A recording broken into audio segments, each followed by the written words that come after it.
Bienvenue sur ma chaîne YouTube. L'objectif aujourd'hui sera de vous montrer un filtre de GMIC.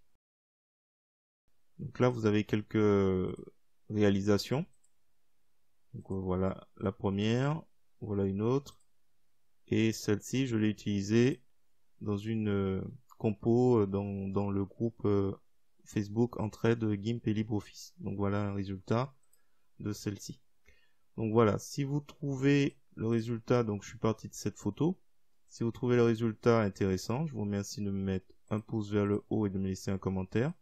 N'hésitez pas également à vous abonner à ma chaîne pour voir d'autres contenus de ce genre. Et sur ce, je vous souhaite un bon visionnage. Alors, c'est parti, nous voici dans l'éditeur d'image GIMP. Contrairement aux autres fois, j'ai déjà collé l'image, donc il y a cette photo qui vient de pixabay.com. Je vous mets le lien dans la description.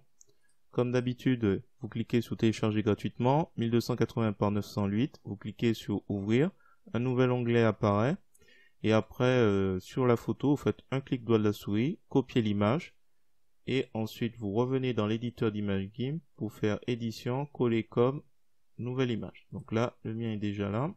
Nous allons aller tout de suite dans GMIC, donc il faut aller dans le menu filtre, GMIC Qt. Donc c'est un plugin gratuit, si vous l'avez pas, je vous mets le lien dans la description pour le télécharger.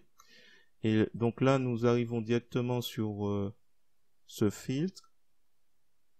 Alors si vous le trouvez pas, il se trouve dans la rubrique artistique, ou sinon vous saisissez en haut dans la barre de recherche GHO et vous devriez le trouver. Donc là comme d'habitude il faudra jouer avec les paramètres. Donc là je mets les paramètres par défaut, c'est déjà assez réussi. Comme d'habitude, vous pouvez vous amuser à rechercher d'autres effets. Donc, selon les différents procédures, vous pourrez trouver l'effet qui vous convient. Donc là, par exemple, là, en faisant ça, on a encore une autre impression. Alors que les paramètres par défaut nous donnent ça. Donc, je vais rester sur cette proposition. Dans mode de sortie, je vais mettre New Layer et je vais faire OK. Donc voilà, on obtient ça. Alors, il faut savoir que j'ai déjà eu l'occasion de l'utiliser dans une compo. Donc voilà, un exemple que vous pouvez voir si vous êtes membre du groupe Facebook Entraide GIMP et LibreOffice. Donc j'ai utilisé le même procédé pour faire cette compo. Alors, l'objet n'est pas de faire un tuto dessus, mais juste vous montrer d'où ça provient. Donc après, charge à vous, je vais prendre par exemple la couleur d'arrière-plan qui est la couleur noire.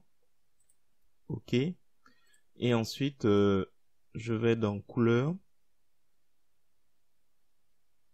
vers alpha. Donc là, il n'y a plus rien.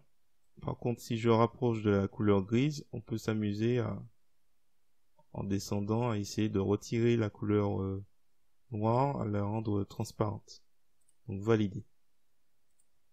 Comme ça, on peut s'amuser après à l'utiliser.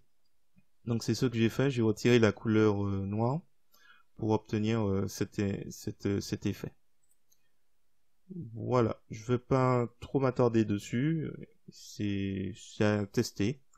Donc si vous avez trouvé intéressant cette vidéo, je vous remercie de me mettre un pouce vers le haut et de me laisser un commentaire. N'hésitez pas également à vous abonner à ma chaîne pour voir d'autres contenus ce genre.